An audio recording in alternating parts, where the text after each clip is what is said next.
خان صاحب کے اوپر جتنے بھی کیسز بنائے گئے تھے وہ ریت کی دیوار ثابت ہو رہے ہیں. ان کے کیسز ایسے بکھر رہے ہیں جیسے ریت کی دیوار بکھرتی ہے. میں ہوں وحید اوان، آپ ہمارا یوٹیوب چینل اور فیس بک پیج دیکھ رہے ہیں. السلام علیکم. بالآخر خان صاحب کی باتیں سچ ہوتی دکھائی دے رہی ہیں. خان صاحب کو عدالتوں کی طرف سے ریلیف ملنا پی ٹی آئی کے لیے خوش آئند بات ہے. خان صاحب کے تمام کیسز ریت کی دیوار ثابت ہو رہے ہیں. خان صاحب سائفر کیس میں بھی بری ہو گئے ہیں اور توشاخانہ کیس میں بھی بری ہو گئے ہیں. اگر چند دن پہلے جو ایک جس کی پٹیشن لگی ہوئی تھی فیصلہ آنا تھا کیس کا، عدت کیس کا، اگر وہ اس دن گورنمنٹ چھٹی کا اعلان نہ کرتی تو خان صاحب آج جیل سے باہر ہوتے. اب خان صاحب صرف ایک کیس کی بنا پر جیل میں جو ہے وہ ان کو قید کیا ہوا ہے، وہ ہے عدت کیس کا فیصلہ. جس دن عدت کیس کا فیصلہ آ جائے گا خان صاحب اس میں بری ہو جائیں گے اور خان صاحب کی رہائی ممکن ہو جائے گی. اب وہ بڑا ایک امپورٹنٹ کیس ہے، اس کو ڈیلے کرنے کی کوشش کی جا رہی ہے. اس کی وجہ یہ ہے کہ خان صاحب کے اوپر مزید کیسز بنائے جا رہے ہیں. آپ نے دیکھا ہوگا پی ٹی آئی کے جتنے بھی ورکرز ہیں، اگر وہ ایک کیس میں بری ہوتا ہے تو پولیس اس کا باہر دوسرے کیس میں گرفتاری ڈال کے اس کو اریسٹ کر لیتی ہے. اب شاہ محمود قریشی صاحب کے اوپر بھی جو کیسز تھے ان کی تفصیل مانگی گئی، وہ بھی خان صاحب کے ساتھ سائفر کیس میں جو بری ہوئے تو ان کے اوپر جب تفصیل مانگی ڈالیں تو 38 کیس اور جو ہے وہ ڈال دیے گئے، اس میں ان کی گرفتاری ڈال دی گئی. ایسا ہی خان صاحب کے ساتھ ہو رہا ہے. ایسا ہی سنم جاوید ہے ان کے ساتھ بھی ایسا ہی ہو رہا ہے. تو آج سنم جاوید کو رہا کیا جا رہا تھا تو ان کی آپ نے ایک ویڈیو بھی دیکھی سوشل میڈیا پہ وائرل ہوئی. وہ بڑا ان کا جو چہرہ تھا بڑے اسمائل والا تھا، بالکل فریش تھا. وہ ایسے لگ رہی تھی جیسے وہ جیل میں ہے ہی نہیں، نارمل ان کی ایکٹیویٹیز ہیں. تو وہ بالکل پرسکون اور پرامن تھی. تو ان کا جذبہ آپ حوصلہ دیکھیں.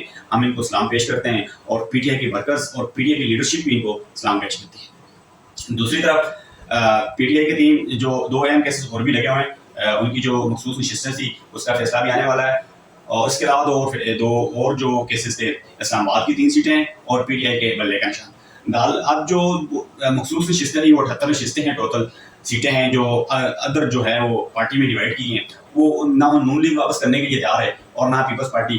اس کے علاوہ جس کو بھی 1 2 3 سیٹیں وہ دی گئی ہیں کوئی بھی واپس کرنے کے لیے تیار ہے، کیونکہ ان کو فری میں یہ سیٹیں ملی ہیں. تو بہرحال ان کو واپس کرنا تھوڑا سا مشکل ہو رہا ہے اور مشکلات پیدا ہو رہی ہیں. ظاہر سی بات ہے، فری میں ملی ہوئی سیٹیں تو وہ نون لیگ کے لیے مشکلات کا باعث بن سکتی ہیں. اس کی ریزن یہ کہ نون لیگ کے پاس ابھی جو 2 تائی اکثریت ہے، اگر وہ یہ مخصوص نشستیں واپس ہو جاتی ہیں تو گورنمنٹ جو ہے وہ 2 تائی اکثریت سے محروم ہو جائے گی.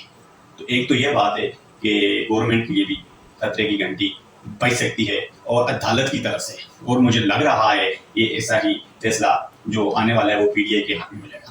اب عدالت نے ان سے یہ تفصیل مانگی کہ یہ سیٹیں پی ٹی آئی کے آپ کو کیسے مل گئی. نون لیگ اور گورنمنٹ کی طرف سے ان کے پاس ایسے دلائل کچھ نہیں تھے کہ وہ اپنی صفائی پیش کر سکیں.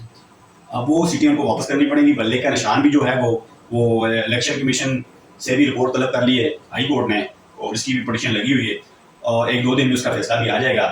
اگر تو سپریم کورٹ یہ کہہ دیتی ہے، عدالت یہ کہہ دیتی ہے کہ آپ بلے کا نشان کے حیثیت سے ڈاکومنٹس آپ نے جمع کروائے تھے، اور پی ٹی آئی نے جو ہے وہ ڈاکومنٹس جو جمع کرائے تھے الیکشن کے لیے جو امیدوار تھے ان کے، وہ بلے کے امیدوار سے جمع کروائے تھے. اب لاسٹ ٹائم پہ جب پی ٹی آئی کو بتایا گیا لیڈرشپ کو کہ آپ سے یہ نشان واپس لے لیا گیا ہے، آپ پی ٹی آئی کی حیثیت سے جو ہے وہ الیکشن نہیں لڑ سکتے، تو لاسٹ ٹائم پہ جا کے انہوں آزاد حیثیت سے الیکشن لڑا. اس کے بعد وہ سنی اطاعت کو اس میں شامل ہو گئے. اور اب وہ 2 کیس لگائے ہیں. ایک تو یا تو پھر ہمیں سنی اطاعت کونسل کی ہمیں جو سیٹیں ہیں وہ ہمیں دے دیں، یا تو پھر ہماری جو پی ٹی آئی کی سیٹیں وہ واپس دے دیں. اب جو ہے گورنمنٹ تو پھنس گئی ہے، نون لیگ بھی پھنسی ہوئی ہے اور پیپلز پارٹی بھی پھنسی ہوئی ہے، سیٹیں کو واپس کرنی. دوسری طرف جو اسلام آباد کی بڑی 3 اہم سیٹیں تھیں وہ بھی اب نون لیگ کو واپس کرنی پڑیں گی. کیوں کہ فارم 47 وہ جمع نہ کرا سکے، اور ان کے مخالف امیدوار جتنے بھی تھے ان کے سب کے فارم 45 بیچے کر گئے ہیں.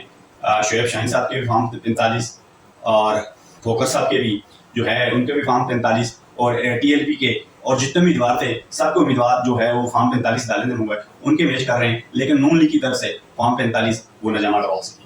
اب جن کے پاس جو فارم 47 ہے وہ ان کے جو فارم 47 ہے اس کے ساتھ وہ میچ نہیں کر رہے. ان 3 سیٹوں کا فیصلہ بھی آنے والا ہے. بہرحال اچھی خبریں آ رہی ہیں پی ٹی آئی کے لیے اور پی ٹی آئی کی لیڈرشپ کے لیے. اب خان صاحب کی رہائی ایسا لگ رہا ہے کہ عید کے بعد وہ رہا ہو جائیں گے.